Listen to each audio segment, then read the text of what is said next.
घालिल्लो टांगण वंदिन चरण डोळ्यान पाहिन रूप तुझे प्रेमे अलंगिन आनंदे पूजन भावे वाळीन म्हणे नावा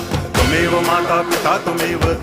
बंधुश्च सखा त्वमेव विद्या तरुणं त्वमेव सर्वं मम देव कायेन वाचा मनसेन्द्रियैर्वा बुद्ध्यात्मना वा प्रकृति स्वभावात् करोमि यद्यत् सकलं परस्मै नारायणायति समर्पयामि अच्युतं केशवं रामनारायणं कृष्णदामोदरं वासुदेवं हरि गिरिधरं माधवं गोपिकावल्लभं जानकीनायकं रामचन्द्रं भजे हरे राम